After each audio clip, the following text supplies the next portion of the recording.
সলাতে ইমাম রুকুতে আছেন বা সিজদায় আছেন বা আত্তাহিয়াতের বৈঠকে আছেন, দাঁড়ানো অবস্থায় থাকলে তো আল্লাহ আকবার বলে আমি হাত উঠে আল্লাহ আকবার বলে বুকে হাত বাঁধলাম।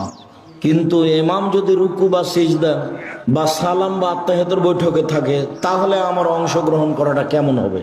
তাতে রাসূল সাল্লাল্লাহু আলাইহি সাল্লাম বলেছেন, ইমামকে যে অবস্থায় পাবে সে অবস্থায় তাকে গ্রহণ করতে হবে।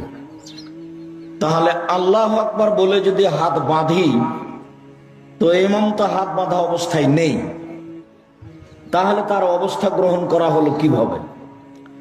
রাসূল সাল্লাল্লাহু আলাইহি সাল্লাম ইমামের অবস্থা গ্রহণ করতে বলেছেন।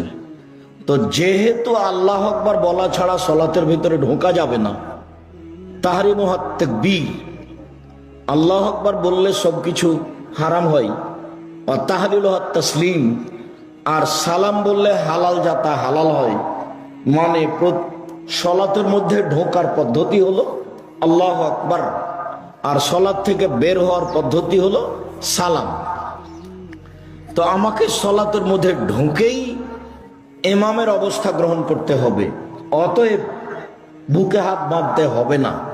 আল্লাহু আকবার বলে ইমামের অবস্থা গ্রহণ করতে হবে। রুকু হলে রুকু, সিজদা হলে সিজদা, আত্তাহিয়াত বা সালামের বৈঠক হলে সে অবস্থা গ্রহণ করতে হবে। কথা যেন খুব ভালোভাবে স্পষ্ট হয়। রাসূল সাল্লাল্লাহু আলাইহি সাল্লাম বলেছেন ইমামের অবস্থা গ্রহণ করতে হবে।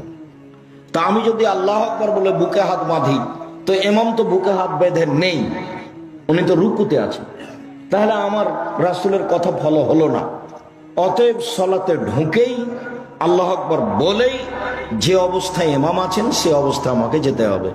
আশা যে কথা স্পষ্ট হয়েছে। জাযাকুমুল্লাহ খাইর।